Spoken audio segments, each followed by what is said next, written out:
Wesh l'équipe! Comment ça fait longtemps qu'on s'est pas retrouvé comme ça là, à faire une vidéo debout et tout, franchement ça fait grave plaisir. Vraiment je comprends pas. Pourquoi est-ce que Money in the Bank, je l'ai fait assis? Je sais plus du tout pourquoi. Je crois que j'avais aucune raison, j'ai juste l'habitude de tourner en étant assis. Du coup je me suis dit, eh bah je dois tourner une vidéo, je vais être assis. Alors que non, non du tout, les pronos de base ça se fait debout et donc on est de retour debout. Parce qu'aujourd'hui, c'est un pronostic du coup de SummerSlam qui est de ce soir d'ailleurs. SummerSlam, c'est du coup dans la nuit du 5 au 6. Ouais, du samedi 5 août au 6 août, évidemment. C'est du coup à 2 heures comme d'habitude pour nous, évidemment. J'ai toutes les notes sur le côté. Voilà, c'est pour ça que je regarde du coup de ce côté-là. C'est parce que j'ai les notes de ce côté-là. Là, de ce côté-ci, j'ai toujours le show WWE, toujours le Raw en fait du 2 août d'ailleurs, que je suis à peine de terminer. D'ailleurs, là, chez moi, il est 7h48. Voilà, comme ça, vous savez, identiquement, il est 7h48. On est samedi matin. Là, je dois juste vous poster, enfin, vous monter cette vidéo, vous la poster, aller dormir et me réveiller du coup pour regarder SummerSlam, parce que sinon, je vais pas pouvoir me lever avant. Donc voilà, ça va être un peu compliqué. D'ailleurs, qu'est-ce que j'ai raconté? N'importe quoi, je vais pas pouvoir me lever avant, mais qu'est-ce que je raconte? Non, non, je vais pas pouvoir le voir si je me lève pas. Donc il faut que j'aille dormir à un moment donné, mais je dois d'abord carry le montage de cette vidéo, mais surtout le tournage de cette vidéo. Donc en parlant de tournage, on va commencer directement avec le premier match. Alors comme d'habitude, hein, c'est pas classé en fonction du classement, enfin du classement en fonction de l'ordre des matchs. Voilà, je perds mes mots carrément. Il est tard pour moi, il est vraiment tard. Je suis fatigué, mais je dois vous faire cette vidéo. Donc j'avais quand même. Donc c'est aléatoire évidemment, c'est surtout moi sur une question de hype, je les note en mode lui on s'en bat les couilles, je le mets en premier.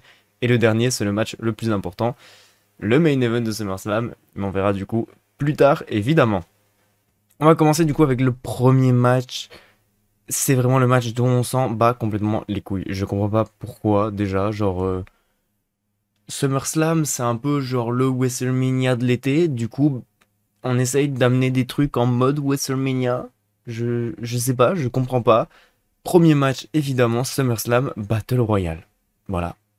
C'est une Battle Royale à SummerSlam. Je pense qu'ils font un peu comme à WrestleMania avec la fameuse bataille royale d'André le Géant. Là, du coup, on a personne à mettre en avant, donc juste Battle Royale. Voilà, c'est tout. C'est inutile, ça sert à rien du tout. En tant que participants actuellement, donc ils sont 25 normalement dans cette Battle Royale. Dans les participants, du coup, on a LA Knight, Sheamus, Chad Gable, Otis, Karrion Kross, Grayson Waller, Shinsuke Nakamura, Santos Escobar, AJ Styles, Matt Riddle. Et le reste est à déterminer. Matt Riddle, d'ailleurs, il n'était pas censé être blessé.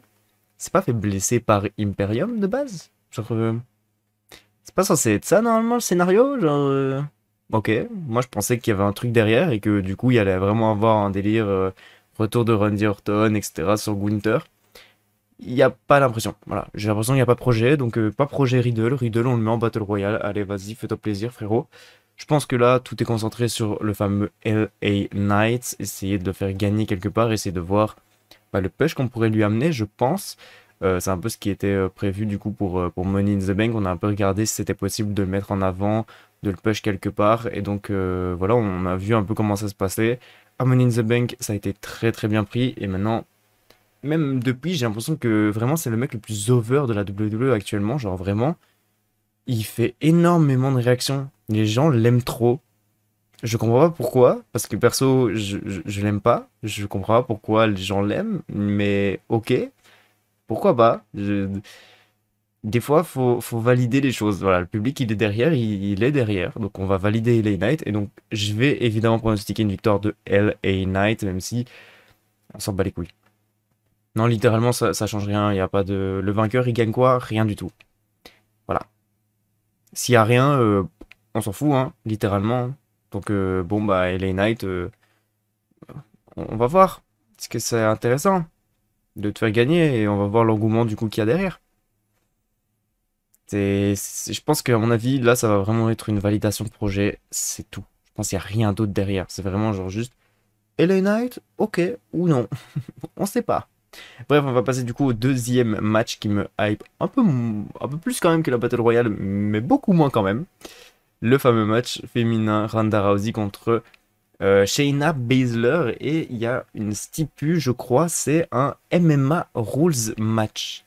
Alors, qu'est-ce qui va se passer? J'en ai aucune idée. Voilà, vraiment, j'ai envie de juste me dire, ok, ça va être kiffant de fou de voir un MMA Rules match. Est-ce que ça sera juste en mode bas les couilles, enfin, tu vois, pas de trucs aériens, pas de trucs dans les cordes ou quoi que ce soit. Est-ce que ça va juste être ça ou est-ce qu'il va vraiment y avoir un côté MMA de fou derrière tout ça? J'en ai aucune idée. Mais franchement, j'ai envie de me laisser bercer par ça, même si le match me hype absolument pas. Je ne comprends rien du tout à cette histoire. Est-ce que c'est parce que je suis un peu décroché actuellement? Enfin, je décroche un petit peu des shows actuellement, enfin, pour le moment, des shows SmackDown, Raw et tout. J'ai un peu du mal à suivre. Donc, est-ce que c'est moi qui comprends pas l'histoire derrière? Mais qui est heel, qui est face? J'aimerais qu'on m'explique un petit peu. J'aimerais qu'on me dise, voilà, elle, du coup, il faut la huer. Elle, il faut la soutenir. Moi, je comprends pas. J'ai l'impression que c'est Ronda Rousey la face là-dedans. Mais est-ce qu'on valide vraiment une Ronda Rousey en tant que face, nous? Le public, il valide vraiment avoir Ronda Rousey en face? Les gens veulent vraiment popper Ronda Rousey? Parce que, genre, on aime juste la détester, hein, Ronda. Donc, si on peut la détester, nous, c'est bénéfique, hein. Mais là, si tu nous obliges à l'aimer, alors qu'en vrai, on aime bien la détester, ça va être dur. Ça va être compliqué, je comprends pas. Qui est heel, qui est face là-dedans, la première promo qu'il y a eu, etc. entre les deux. J'ai senti une Ronda Rousey qui, de toute façon, était hyper arrogante. Donc, est-ce que c'est elle la heel dans cette histoire, or qu'en fait, c'est Shayna qui l'a trahi? Donc, si Shayna l'a trahi, c'est elle la heel dans l'histoire? Je vous jure, je comprends rien. Je vous jure, je suis complètement perdu dans cette storyline. Je me dis, bon, ok, ça va être un bon match. Elles sont dans leur élément MMA, elles font du MMA depuis qu'elles sont gosses limite.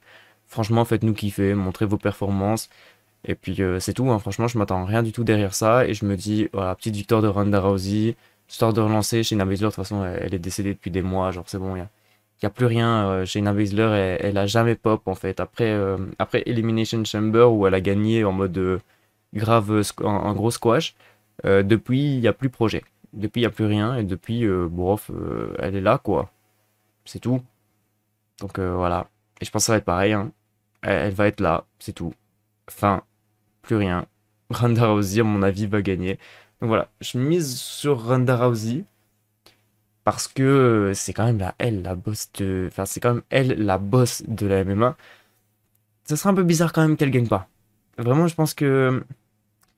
Je pense que ça serait pas normal. Genre, les gens, ils vont se dire. Comment ça? On nous dit que c'est The Badass, etc. Elle perd contre Shayna? Quoi?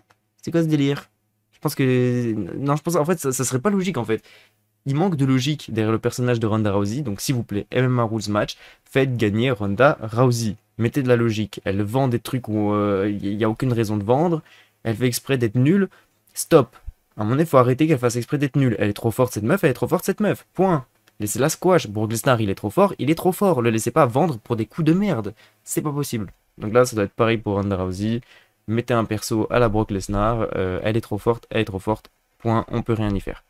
Donc victoire de Ronda Rousey du coup sur ce match-là. On passe du coup au troisième match qui lui a un peu moins d'enjeu mais plus intéressant. Le match Logan Paul contre Ricochet. Lui par contre, lui j'ai hâte. Lui j'ai vachement hâte parce que il y a rien, il y a pas d'enjeu, il y a rien du tout derrière. Mais waouh, Logan Paul très fort. Vraiment, il est vraiment bon depuis qu'il est arrivé, etc. Il est bon. Tout le monde le dit, Logan Paul, il est bon. Vraiment. Genre même s'il est il est détestable, etc. Il est bon.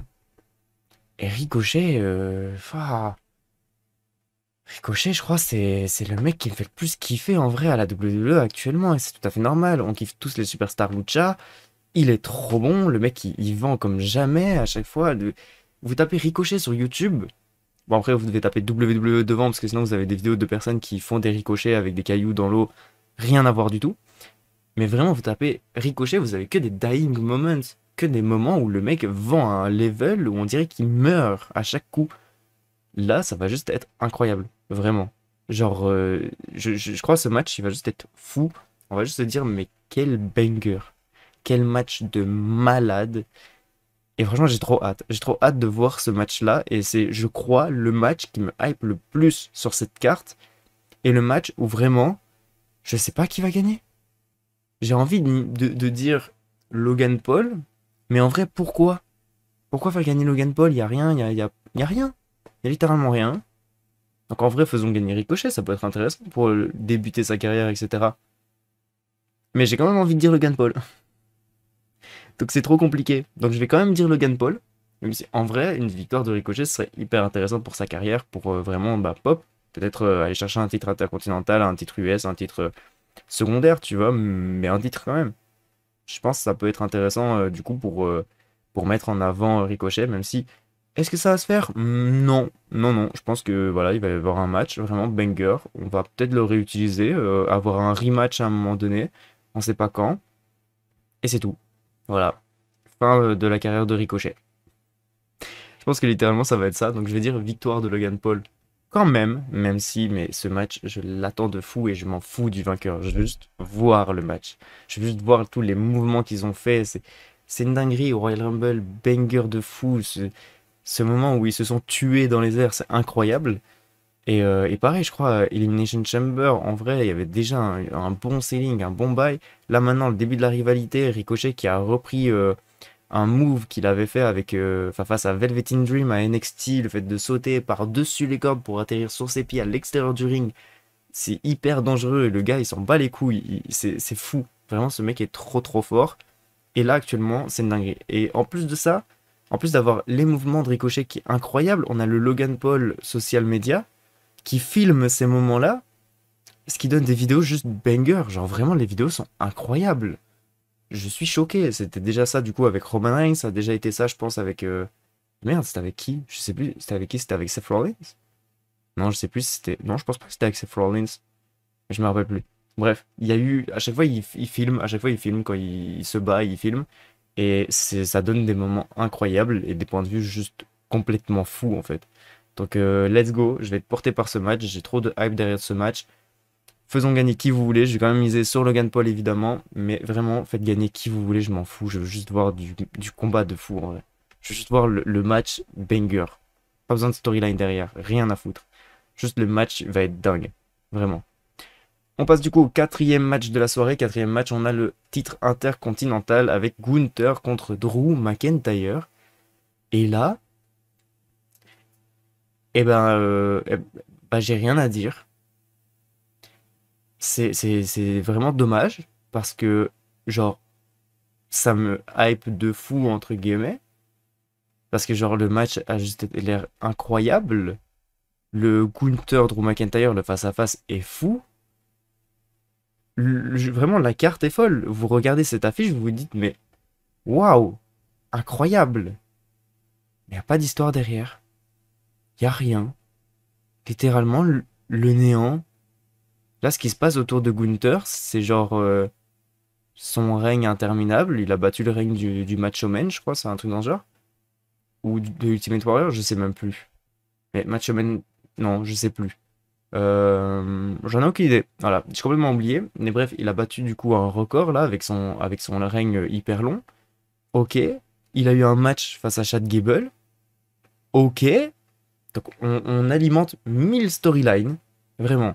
Il y a le délire sur Matt Riddle, où je pensais qu'il y avait un projet, mais à ce qui paraît, il n'y a pas de projet. Je sais pas, je comprends pas. Donc Matt Riddle. Maintenant Chad Gable. Drew McIntyre. Excusez-moi, mais pourquoi il y a tant d'adversaires pour ce titre-là, or que du côté World Heavyweight, Finn Balor, potentiellement Damian Priest, mais vas-y, c'est Judgment Day, c'est la même chose. Et du côté de Roman Reigns, bah, c'est Jey Uso. C'est tout, il n'y a personne d'autre. Et pareil, pour Austin Theory, on doit faire un tournoi spécial pour ramener un challenger. Or que Gunther, il a 1000 challengers, le mec. Non. Et à part avoir le face-à-face, alors soit c'est pas diffusé en France ou un truc dans ce genre, mais ça n'a aucun sens, parce que c'est à SmackDown. Oh, je sais même plus. Ah non, il est du côté de Raw, le titre intercontinental. Attends, j'en ai aucune idée, je sais même plus du coup il est où. Oui, oui, il est du côté de Raw. Qu'est-ce que je raconte? Il est du côté de Raw. Donc peut-être que en France, j'ai pas du coup les segments autour de tout ça. Mais alors là, la storyline autour de Gunther, Drew McIntyre, je l'ai pas. Alors je crois que c'est le néant, je crois que c'est vide en fait, hein. Il est juste arrivé, il l'a provoqué. Match à SummerSlam. Point. Après, Drew McIntyre, on l'a plus vu.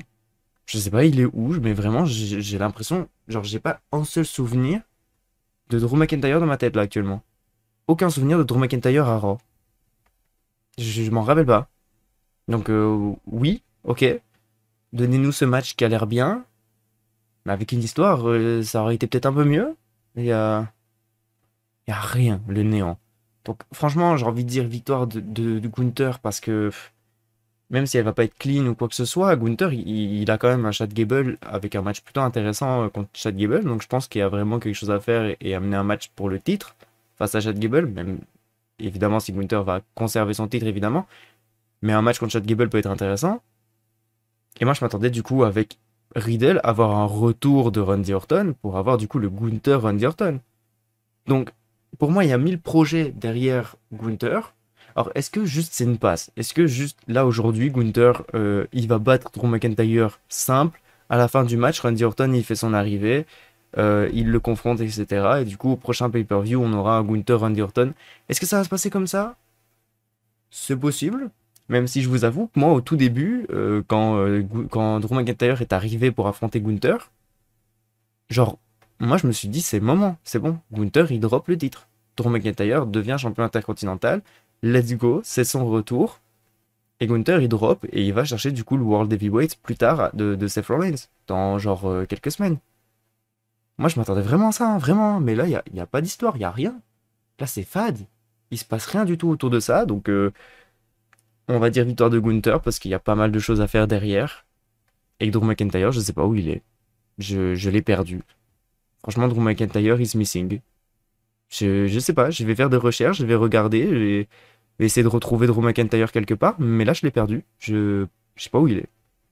Voilà. Donc je vais dire victoire de Gunther, évidemment. On passe du coup au cinquième match de la soirée. Le match féminin pour le Women's, enfin WWE Women's Champions.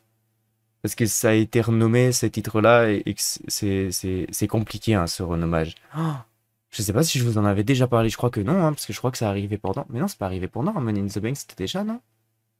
Oui, un Money in the Bank, c'était déjà. Je sais plus. Je sais pas si je vous en ai parlé, mais les titres, les noms de titres, je ne comprends pas. Donc, ça, c'est le titre WWE Women's Champions. Et je pense que le titre de Rhea Ripley, du coup, c'est le WWE World Women's. C'est pas la même. Moi, j'aurais préféré qu'on dise World Heavyweight pour Rhea Ripley et le Undisputed pour Asuka aussi. J'aurais préféré qu'on reste sur le même nom. Mais faut croire que non. Faut croire que la WWE, ils sont pas d'accord avec ça. Donc, j'ai quand même l'appelé l'Undisputed Title. Parce que pour moi, c'est l'Undisputed Title. C'est le titre de Roman Reigns, mais en blanc. Donc, c'est l'Undisputed Title pour moi. Asuka qui défend son titre du coup contre Bianca Belair et Charlotte Flair. Alors là, pour moi, il y a vraiment une grosse storyline à faire entre Bianca Belair et Charlotte Flair. Actuellement, elles sont trop gentilles, etc. Je pense qu'elles vont commencer à se chamailler et tout. Mais encore une fois, comme avec Gunther, il y a Io Sky qui est en jeu. Asuka, Io Sky, tout le monde a envie de voir ce match. Tout le monde a envie de voir ça. Donc effectivement, Asuka conserve son titre lors de SummerSlam, sauf si du coup Io Sky cash in, même si ça m'étonnerait très fort. Je pense qu'il y a de grandes chances que Io Sky arrive pour vouloir cash in, mais que du coup on a une Shotzi qui vient d'attaquer Bayley et qui empêche du coup le cash in de Io Sky. Je pense que ça va certainement se passer comme ça, mais donc du coup, bah, victoire d'Asuka. Je pense que Asuka va conserver son titre quand même dans ce triple threat et on va continuer à alimenter la flamme entre Bianca Belair et Charlotte Flair, parce que pour le moment, je trouve que c'est que le début. Je trouve qu'il manque un petit peu un truc, il manque une petite trahison, il manque une petite flamme, une petite haine qui s'immisce. Tu vois, genre vraiment, actuellement elles sont trop gentilles, elles sont trop en mode, on s'aime pas, on n'est pas potes, mais on se respecte quand même. Et je suis pas sûr que la IST et la reine peuvent vraiment coexister. Je pense que ça peut pas être possible. Voilà. Donc, je pense que franchement, il faut ramener quelque chose avec, il faut amener une petite haine, une petite rivalité du coup entre les deux. Même s'il y a beaucoup de respect, tu fais heel turn personne en vrai. Pas besoin de heel turn qui que ce soit là-dedans. Mais je pense qu'il faut quand même continuer à alimenter un petit truc. Et donc je vais dire victoire de Asuka parce qu'il y a un truc avec Io Sky à faire. Et que si Charlotte Flair elle remporte le titre et qu'en fait Io Sky elle cash in ou quoi que ce soit, il y aura rien autour de Io Sky et de Asuka. Donc ça serait hyper dommage. S'il vous plaît, faites un truc entre Io Sky et Asuka. Après, on peut passer du coup, enfin, vous faites Io Sky, Asuka, Bianca Belair, Charlotte Flair. Après, on les remet ensemble si vous voulez. Mais d'abord, vous faites le Io Sky Asuka. Après, vous faites drop à Asuka dans un nouveau match, je sais pas où, mais voilà, au moins, faites le Io Sky Asuka, comme ça c'est cool, on est content. Faites win Asuka, elle cash in, elle réussit. Asuka, Io Sky, elle cash in, elle réussit. Et puis ensuite, un rematch, voilà, comme ça c'est cool. Et puis on passe à autre chose, du coup, on ramène du coup la rivalité du coup des deux, donc de Bianca Belair et Charlotte Flair, dans la rivalité Io Sky Asuka. On fait un gros match Fatal 4-Way et puis victoire de je sais pas qui. Mais bref, il faut que d'abord mettre le Asuka Io Sky. Donc Asuka remporte le titre, enfin, continue son règne de championne undisputed, même si c'est WWE, j'en ai rien à foutre. Voilà, pour moi c'est undisputed. On passe du coup au 6e match de la soirée. Un match plutôt intéressant, même si je m'en bats complètement les couilles, c'est ça qui est chiant. C'est vraiment genre, j'arrive pas à rentrer dans le bateau et ça m'énerve. Le Cody Rhodes contre Brock Lesnar. Ça, j'arrive pas à rentrer dans le bateau, c'est fou. Ça m'énerve, j'ai l'impression que la storyline, elle est nulle. Je sais pas si vous aussi vous avez ce sentiment-là, mais genre vraiment, est-ce que c'est parce que je suis pas un fan de Cody Rhodes, tout simplement, et que du coup ça va pas? Mais vraiment, j'ai l'impression que genre le Roman Reigns Brock Lesnar était 1000 fois plus intéressant que le Cody Rhodes Brock Lesnar. Mais je vous parle de ça en 2018 à moi. Donc vraiment au SummerSlam 2018 où Roman Reigns détrône Brock Lesnar. Je sais pas si c'est 2018 ou 2019. Je sais plus. Ah, je crois que c'est 2019. Je pense que c'est SummerSlam 2019. Je sais plus. Bref, dans ces zones-là en tout cas. Genre je parle de cette storyline-là à cette époque-là. Je trouve qu'elle était mieux que celle-ci là. Là, ah, je vous jure, en fait, tout est chiant derrière. Le fait que à Porto Rico, Cody Rhodes, il gagne avec un roll-up sur Brock Lesnar. Le fait que du coup, Brock Lesnar, il batte Cody Rhodes juste après à Money in the Bank, c'était ça, je crois?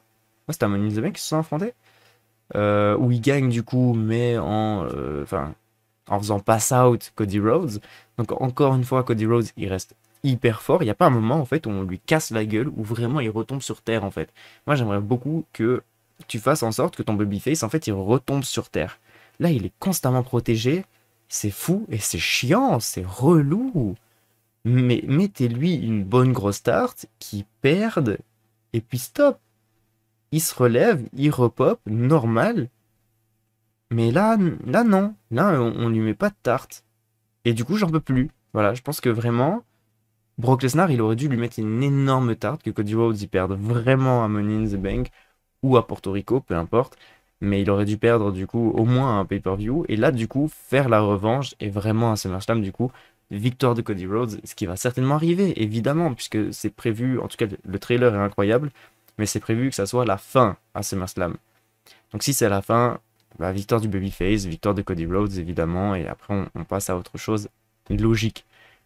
Mais ça me saoule. Vraiment, ça me saoule. J'ai l'impression que la storyline, elle est claquée. Vraiment. Ça avait bien commencé, c'était plutôt intéressant. Mais non. Non. Voilà. C'est juste devenu chiant, c'est juste devenu redondant à chaque fois. Brock Lesnar, il se pointe, il dit 3 mots, il agresse Cody Rhodes, fin. Voilà. C'est tout ce qui se passe. Et c'est relou, c'est chiant. Arrêtez! Ne faites pas ça, arrêtez. Genre, mettez un truc, mettez une histoire derrière, mettez un truc intéressant derrière. Là, il n'y a rien, vraiment, je me fais chier. À chaque fois, je me fais chier. Donc, évidemment, pour moi, victoire de Cody Rhodes. Et évidemment, comme d'habitude, on va rentrer de toute façon dans la boucle de Cody Rhodes wins LOL, c'est sûr, 100%. Donc voilà, victoire de Cody Rhodes, tout le monde est content, tout le monde est heureux. On passe à autre chose, on passe du coup à l'avant-dernier match de cette carte. Parce que cette fois-ci, il y a 8 matchs, d'habitude il y a 7 matchs sur la carte. Aujourd'hui, du coup, il y a 8 matchs à SummerSlam. On passe du coup au match pour le World Heavyweight Champion Seth Rollins contre Finn Balor. Là, c'est aussi un peu compliqué ce qui se passe derrière tout ça, parce que c'est vraiment genre deux de mes catcheurs préférés, hein, vraiment, genre là, j'aime trop Seth Rollins, évidemment, je suis un fan du Shield, donc évidemment que je suis fan de Seth Rollins, et j'aime trop Finn Balor, vraiment, genre tout ce qu'il a fait, tout ce qu'il touche, en fait, pour moi, je kiffe de fou, genre qu'il soit face, qu'il soit heel, vraiment, je l'adore, j'aime trop Finn Balor, donc franchement, ce match-ci, il doit être juste incroyable, encore une fois, comme d'habitude, de toute façon. Parce que j'ai l'impression que tous leurs matchs sont bangers dans tous les cas.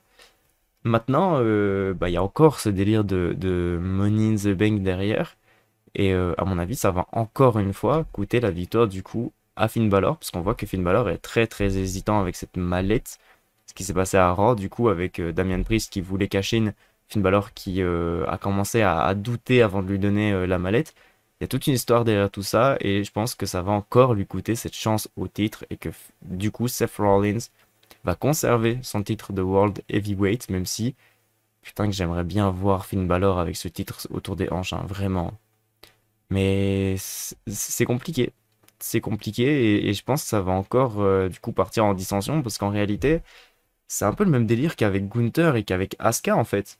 S'il y a le Money in the Bank derrière, bah, il faut qu'à un moment donné, il le cash in. Alors à part si vraiment vous faites en sorte qu'il le cash in dans très très très longtemps, ce qui pourrait être intéressant, ce qui pourrait être cool. Mais c'est pas trop ce qui est teasé actuellement. Il est pas en mode ma mallette tranquille, j'ai le temps pour l'utiliser. Il veut l'utiliser. Il a voulu l'utiliser du coup au dernier Raw, donc il veut vraiment l'utiliser. Donc ça veut dire que plus vite il peut l'utiliser, plus il va le faire. Genre plus vite il va le faire. Donc je crois que ça continue à avoir un peu une rivalité derrière tout ça. Maintenant ça peut être intéressant quand même que Finn Balor prenne le titre et que du coup il y ait ce truc en mode est-ce qu'il va me cacher une dessus? Est-ce qu'on va rester clean? Est-ce qu'on va rester potes? Ça peut être intéressant comme storyline. Maintenant je pense que encore une fois il va y avoir un souci. Ils vont mal se comprendre. Seth Rollins va en profiter. Il va gagner. Il va conserver son titre. Voilà, franchement, je m'attends littéralement à ça. Je m'attends vraiment à une victoire de Seth Rollins. Même si j'aimerais beaucoup que Balor prenne ce fucking title. C'est une dinguerie, vraiment. Genre, je trouve qu'il lui irait trop bien. Genre, vraiment, le World Heavyweight autour de Finn Balor, ça serait vraiment juste parfait. Genre, ce titre lui va trop bien. Vraiment. Genre, le titre universel, il lui allait bien, mais tranquille. Là, ce titre-là, je trouve, il lui va trop bien. Genre, le titre NXT, il lui va trop bien à Finn Balor. Le titre Intercontinental lui va trop bien aussi. Mais là, le World Heavyweight, je trouve, il lui va encore mieux, quoi. Ce serait vraiment une dinguerie de le voir avec ce titre, etc., autour des hanches. Ça serait vraiment trop beau. Donc voilà, j'aimerais trop voir Finn Balor gagner, même si j'imagine qu'il va y avoir encore un problème, etc., avec Damian Priest et que Seth Rollins va conserver son titre. On passe du coup au main event, le match le plus intéressant de cette soirée, le match qui en vrai, est plutôt intéressant et il va être vraiment, vraiment cool à voir, tel le Ricochet Logan Paul. Mais en vrai, on connaît déjà, à mon avis, la fin de cette histoire. Je dis à mon avis parce qu'on sait jamais. On pourrait avoir une surprise, même si il n'y a pas de surprise. Je parle évidemment du fameux gros match qui, d'ailleurs, s'appelle le Tribal Combat. Voilà, c'est le combat tribal. Et bah là, franchement, ça va être une grosse dinguerie, évidemment, hein, parce que bah, c'est Roman Reigns avec tous les matchs de Roman Reigns, là, depuis qu'il est en mode chef de tribu, en PLE, j'allais dire pay-per-view encore une fois, en PLE, ça fait vraiment genre plus de 3,5 voire 4 même, normal, vraiment, je pense qu'il a une moyenne carrément de 4 étoiles, 4,25 même. Genre vraiment, il fait que des bangers en fait. Depuis qu'il est Tribal Chief, il fait que des bangers le mec. Donc évidemment que ça va être incroyable ce match encore une fois. Mais bah, on connaît la fin en fait. C'est ça le truc. C'est qu'on est déjà spoil, on sait déjà qui va gagner. Et donc il n'y a rien. Mais bon bref. C'est du coup un match pour le titre Undisputed, mais pas que. Parce que c'est un match aussi pour devenir le chef de tribu. Donc il y a aussi le collier qui est remis en jeu, évidemment. Est-ce que vous voyez vraiment Jey Uso avec le collier et le titre Undisputed sérieux? Est-ce que vous le voyez vraiment, vous? Parce que perso, pas vraiment, non. Non, je trouve que ça lui ira pas. Non, ça va pas fonctionner. Genre, par rapport à un Finn Balor avec le titre World Heavyweight, un Jey Uso avec le titre Undisputed, ah, je suis pas sûr, quoi. Je suis vraiment, vraiment pas sûr. Mais pour moi, c'est que le début de toute façon de cette rivalité. Cette rivalité, elle débute seulement. Il n'y a pas encore de Jimmy, il faut ramener Jimmy. Donc est-ce qu'il va revenir du coup pour SummerSlam? J'imagine que oui, il va certainement y avoir un truc en mode Solo Sikoa va intervenir, Jimmy va venir aider et ça va du coup rétablir un peu la balance. J'imagine, j'espère en tout cas que ça va se passer comme ça, sinon un peu chiant. Mais évidemment, tout le monde se dit que bah, Roman Reigns va gagner, hein, évidemment. Roman Reigns, il est prévu à aller à WrestleMania en tant que champion, donc voilà. Et franchement, est-ce que quelqu'un peut dire non? Est-ce que quelqu'un veut vraiment que ce règne il s'arrête? Est-ce que quelqu'un veut vraiment ne plus voir Roman Reigns à l'écran? Franchement, c'est ce qui s'était passé à l'époque, hein, du Big Dog, etc. Tout le monde était là en mode, ouais, non, Roman Reigns, on n'en peut plus, on l'aime pas. Tout le monde le détestait. Alors qu'il était face, tout le monde détestait Roman Reigns. Lorsqu'il est parti à cause de leucémie, etc., ah, tout le monde, il voulait qu'il revienne, hein. Tout le monde était là en mode, waouh, Roman Reigns, il manque quand même, hein. C'est un peu vide, ce Roman Reigns. Donc, est-ce que vraiment les gens veulent que Roman Reigns drop ce titre, réellement? Parce que perso, pas du tout. Moi, je veux qu'il continue à être champion. Genre, là, à chaque fois, quand je regarde, ça fait 3 ans qu'il est champion, je me dis, what? Comment ça? J'ai l'impression qu'il vient de débuter son règne, genre. J'ai l'impression que c'est récent, peut-être 1 an, allez, à la limite, mais 3 ans, jamais de la vie. Genre, c'est passé trop, trop vite, en fait. Vraiment, moi, je kiffe trop son règne et je veux qu'il continue à être champion. Donc, je suis très heureux de vous dire que Roman Reigns va conserver son titre et va continuer à être champion et à être le chef de tribu. Il va certainement être reconnu, en tout cas, je l'espère, par du coup leurs parents, leur père, j'allais dire, mais bizarre un peu. Mais oui, je pense en tout cas qu'il va y avoir un petit segment à la fin, comme on a eu du coup, bah, je pense que c'était à la fin de ce match-ci, en plus.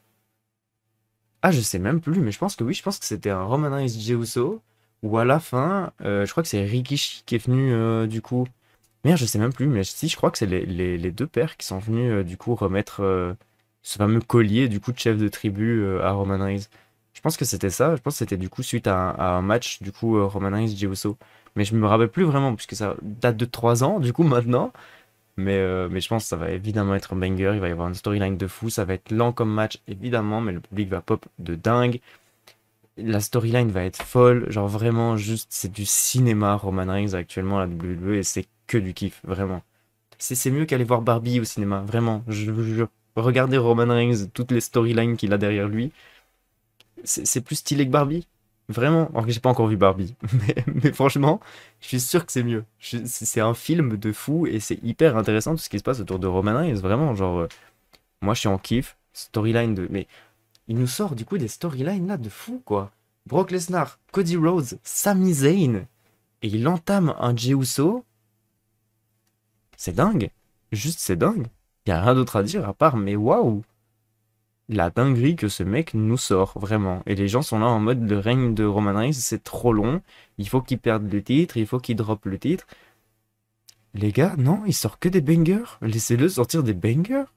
Moi, je veux pas qu'il drop ce titre et qu'il finisse du coup à Hollywood, à plus faire de matchs à la WWE ou revenir vite fait comme ça de temps en temps, comme le fait Cena ou comme le fait Brock Lesnar, du coup, en étant un part-timer.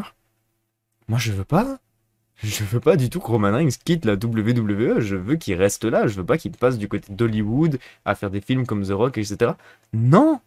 Laissez Roman Reigns à la WWE. Laissez-le enchaîner les combats de fou.